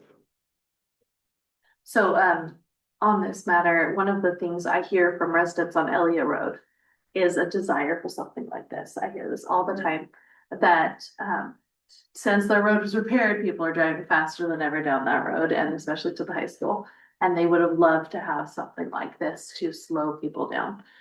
So I think it's a great idea personally. I think it would be helpful. And based on that experience, and in the river, you've got the same thing. You've got people running down to the river and they're gonna be going quickly. And this is gonna help slow that traffic and calm that traffic in a beautiful way. I'll say, I'm a big supporter of the raised intersections, not at every intersection, but in several places, I don't think. Because of the constraints we have, I don't think there's another traffic calming device we really could use that's gonna be anywhere near as effective. I think aesthetically, doing all intersections, whether they're raised or not, concrete would look really nice. And I'm a 12th generation Quaker, and if you know anything about Quakers, we don't like to spend money, but when we do, we want to spend it well. So looking at $10,000 of maintenance and something that's going to last me 50 years instead of something that's going to last me 15 years, that's something worth paying for. How about those grooved ones, really? Instead of like raised, it's just a grooved thing that they put on the road where, Like the rumble strip. yeah, that thing. Transverse grooves so that you feel it as you drive over. yeah. That's an option. It creates a buzzing noise, so you have to consider noise pollution for. They do that off of McKay Road Yeah. over there. So you see that in rural areas a lot, like people fall asleep as they go up to intersections, you buzz them. So you can do an application like that, but again, they make noise. So, Yeah. We got that rumble strip has to listen to that. I mean, the only concern I have on what you said earlier is it's gonna slow down vehicles, including like emergency vehicles. And during the summertime, there's a lot of emergency vehicles that go to the river. And every second counts. Yep. If you're going down River Street, if you're trying to save somebody, and if an emergency vehicle slows down 5 seconds, 4 seconds, that's somebody's life. Well, and you're right, Ted, I mean, and then after they get somebody down there. Yeah. Then they gotta come They gotta back, come back, and they're losing more they time gotta slow getting down, back. and they're not gonna. I mean, they have to slow down with whoever, whatever injury they have in their vehicle. I mean, they can't go fast in those curbs. So, So a couple of thoughts, they have to slow down anyways at a four-way stop, it's a little bit more. yeah, And two, there is a long-term cumulative safety of reducing injuries by having a design like this. So they don't have to go down that street so yeah. Hypothetically, we're creating a safer intersection with a minimal impact. And they so- wouldn't go both ways, right? They'd go out 11th to the highway to get to the hospital faster. They wouldn't go back down river. You would think, yeah, they would probably do that. But that would be a question for emergency services too. Are they people? But what about the increased maintenance though for, the big fire trucks that have to come down through there, hitting those bumps? I know they're gonna have to slow down, but If it's 8-inch rigid concrete, fire truck will not be a problem in longevity. okay. That's something standard, even for, okay, so I was on Sheridan Street about 10 years ago with my two kids, and I was getting out of the car and I saw a cop with his lights on going 80 on Sheridan. And I was like, thinking to myself, maybe similar thoughts you have, not so bad to slow down emergency vehicles too, because there is a lot of risk there that we sometimes think is zero. And if this is gonna be a very densely populated area, with the vision of the riverfront being more filled up, then I think having the emergency vehicle go a little slower is not the worst thing. There's an element of safety there too, with the amount of Yeah. flow that there might be. I wasn't even thinking about the safety of as they're going down, I'm talking about the everyday safety. No, I agree with you, but I'm saying also there is a safety element of, I mean, that's becoming increasingly more common that emergency vehicles are having issues trying to safely navigate, and them going faster is not always the best thing. So to also some perspective to offer here, if you have two well-placed raised intersections at maybe you say fifth or whatever, you choose two intersections, right? 2 to 6 seconds is the study for the maximum slowdown. So 4 to 12 seconds would be your impact based on studies. If you were gonna do speed tables mid-block because you didn't want to do raised intersections, you typically have to place more of them at the mid-block point of each block, so you're multiplying your 2 seconds. So if we're saying our key consideration is the 2 to 6 second delay for emergency vehicles, we're not only eliminating raised intersections at that point, but we're also gonna be eliminating putting speed tables anywhere mid-block. Cause you'll actually have more delay for that. So something to consider there. And that's the trade-off with traffic calming. Well, to your point, and similar to you, I'm on South Center. Since it was redone last summer, it's amazing. I have been shocked by how fast people drive. Yeah. I literally now have teenagers who are using it almost to drag race by my house. They came screeching around the corners and are very proud of themselves how they can slide around the corner. I would love anything raised and it would slow down. I'll admit, I didn't read through the whole 300 pages of the traffic comment. But I didn't see anything in there about rumble strips. The closest I saw was cobblestones or similar. Which again, I think would create noise that folks wouldn't be comfortable with. In a perfect world, we'd have more flexibility. Being River Street, I'd love to have chicanes and a little kind of undulating river, but we don't have room for chicanes, so. I keep coming back to, I can't envision a different, traffic calming that's gonna give us our bang for our buck. If we eliminate the opportunities to change grade, whether that's at intersections or mid-block, your observation is right, because we are so constrained by the width of existing river, it does negate a lot of the options that you. how many raised, I didn't see how many raised intersections would that cost included. So this is the cost of one. Oh, just one? Yeah. Oh. Now, keep in mind So though, it's even. we're spending 106,000 just to do the asphalt one. So, and we have to do that no matter what, it's part of the roadway project. So yeah, in a vacuum, that looks bad, but this is 10 million. So are we looking at like two down through there, or would it be a maximum of three? Didn't we talk about three? We had discussed, yeah, we need, as a committee, we need to figure out what that balance is. So I guess I would be curious, like based on your expertise for that stretch, what would you recommend for the I number wouldn't of go any those? more than three. I do think it would be good to get, emergency services input on that as well. Mhm. I have sat in a couple meetings with I the was police chief as well, and the Curious. condition of River Street right now is such that Yeah. they're slowed down, so they can't respond as quickly as they would like. Which this project is going to help them respond more quickly with the, improving the street. Even Yeah, with these even. pictures. So there's gonna be a counter as well for the actual emergency vehicles. But to be clear, the cost thing you're talking about, this is probably, I mean, in my opinion, deciding between concrete and asphalt for the non-race intersections too is something that should be considered, right? So it's, yes, $30,000, $29,000 per intersection increase in costs for something that'll last 50 years. And I don't know, Mike, if I agree on I think oil prices might go down temporarily, but I wouldn't trust that $25,000 the same 15, 30 and 45 years out, even if inflation adjusts. Yeah, hey, again, it's a snapshot. No, I'm not. No, your observation's right, it could absolutely be higher, inflation could crank up too, so it's, yeah. So.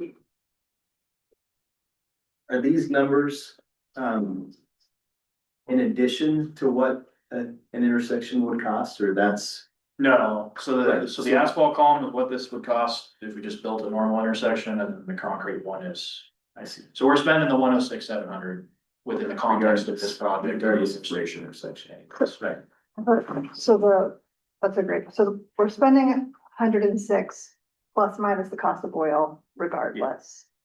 The 135, that's the cost for a raised intersection, Concrete. or sorry, raised concrete. Whether it's raised or not, it's similar. It's. So do we save money on the intersections that are 8 inches lower? It's a negligible amount of addition. So it's a 6 inches around, so there is it would be a slight cost savings, but the expensive thing on a concrete intersection is the concrete, not the rapid. Okay, or the work to frame it in.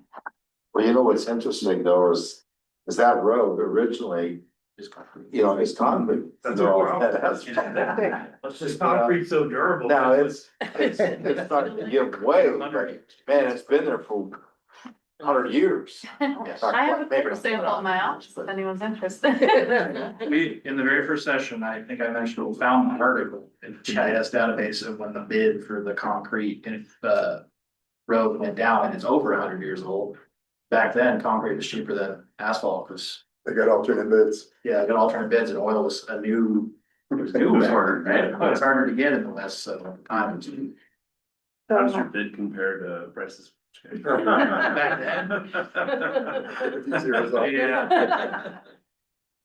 200 years, maybe another group like this will be sitting around.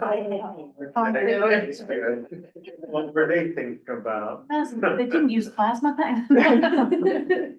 I remember when Jerry was beginning. So I think the decision point we're looking for here is, So is there interest in pursuing raised and concrete intersections as part of, and to move forward with an RFP, do we need to say exactly 3, or can we say this needs to be built in collaboration with our emergency services and the ad hoc committee? I would assume this can be a decision point that moves forward. I mean, at 30% design, we're gonna be nailing down the horizontal at 60%. I mean, at that point, going from 30 forward, you're gonna really wanna have that decision nailed if it's a raised In the intersection. context of an RFP, all you need to say is the city has interest in considering concrete and raised intersections, that would be. so that's our And then the decision. rest of that gets figured out from the RFP through the rest of the design. So if we'd like this to be included in the design considerations, then we just pass a motion to say yes, please. And they will decide how many, and that would be the I would make a motion that the RFP includes design consideration for concrete intersections. I'll second that motion. The point of clarification, you need to say concrete intersections and raised concrete intersections? Or is just concrete sufficient? Raised. I would say raised and concrete if you're gonna put both in there, so that there's. It's not a deal breaker. Yeah. To be very honest. I think. I was writing it. Specifics, would you want to amend your, I'll amend that motion to include that change. Okay, can you repeat the, Final So wording. then, I move that the, RFP include consideration for raised and concrete intersections. okay. Then second. I second that motion. Thanks. We have a motion and a second for concrete and raised concrete intersection. Is there any further discussion? Okay. So take a vote. All those in favor? Aye. Opposed? Okay. It's just having the next meeting and getting out of here. Y'all 7:56. Look at us. Yeah. So we need to schedule our next meeting. So looking at timeline for that. My hope, I guess, to put out there for you all to just make sure I don't, is that now that we have an approved plan, pre-plan and consideration around intersection, I would like to take this to city council for a preliminary approval so the city can move forward with an RFP. So my hope would be That, for we get a motion for that, or? we need a motion for that. It wouldn't hurt. That would be lovely, actually, Dave, now that we get to that in our last 2 minutes. I like to move that, Gary might take forward this, these three recommendations, to city council for approval. Do we have a motion and a second? Can you be clear on what, just the three? It's the, So we have the pulp plan. Yep. The tree plan and the incorporation of concrete and raised intersections. Yep. All those opposed, or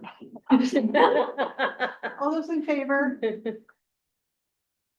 Any opposed? Excellent. Does that line us up then that we can shift past our 10% line and start getting our RFP and survey? So we can get the more specific considerations. So with that in mind, our next city council meeting, the September 8th meeting was canceled. So I'm hoping we can be in the end of September agenda. What? Have you not heard yet? Yeah, I did, but I didn't hear what the last part you just said. September 21st Oh. will be the council meeting. That's- So I would, Okay, I won't be here. Oh, Eric's not here. I'm gonna be in California. Okay, well, staff would be bringing it with Jerry to present, so. I will do my best to represent you well. Okay. So I would then maybe recommend that we meet in October. Would that be an appropriate next timeline? After council's meet there. It would change for us at that point, I would imagine. Oh, Because that's we will right. be competing for that, so. So at that point, it might be, I think at that point, the RFP is passed, so the decisions of this council, or this group are now starting to move into like, what do we want to see for trees? That's the discussion that you're starting to head forward with. So we may not see color anymore. So I think that we. Hopefully you see Keller. Well, No, yes, okay. We may miss you for a meeting. Miss y'all for a meeting still. Okay, because I do think. Been a lot of work so far. Because I think things that are on my mind that I would like to include on our next agenda would be like ongoing discussion of like trees and like that character quality discussion. I've gotten feedback from residents around like making sure that there's some prioritization around like construction cleanup and how maybe they've had work done around their homes before, but has unfortunately left the property not in the same nature that it was found when the construction started. And so what does like a remediation process look like for ensuring that these properties are honored? So I think there's lots of discussion that we can do, but. So October meeting dates that are open would be the 1st, 22nd, or 29th. That I'm assuming you would prefer Thursdays. There are other dates too, but if you're preferring Thursdays. I can't do Thursdays. All right, so not Thursdays. Tuesdays work. Tuesdays? I was gonna think, I think No. a couple of Tuesdays. Every Tuesday in October works for the city calendar, so that's what you'd be interested in. But as a reminder, the 5th and the 19th are council Monday nights, so that would mean another, you know, 2 meetings in a row. So the 13th or 27th might be nicer for. Do we get extra pay if we have to? I'll throw an extra candy bar. in. Okay. So probably the 13th or the 27th. Would the 13th or the 27th work for everyone? I cannot do the 13th, but I can do the 27th. And I'm not willing to do math, so. So And we're talking October. October 27th, a Tuesday night. I think that's fine with me. That's a Tuesday. General consensus is. I'm out October, No, you are. out of the country. Oh, Most of the entire month. Well, you'll be somewhere quite exciting. I'm gonna be in the Philippines. I was just gonna say somewhere like warm and sunny and lovely to be, Yep. yes. On So, the beach with my feet in the sand. You know what it's about? We're gonna drink in one hand. Yeah. Nothing else. well, how do you do that so that we can like live vicariously? I could scream. If we wanted to move into November, the November 3rd is also a possibility. That is election day, so it might be a really exciting. Preference for the 27th versus the 3rd? Is Ted the only one that can't do the 27th? I said, Ted, you're allowed to miss one. So the 27th at 6 o'clock? All right. Any other comments? Otherwise, we are adjourned at meeting 2. Right on time. Thank you all.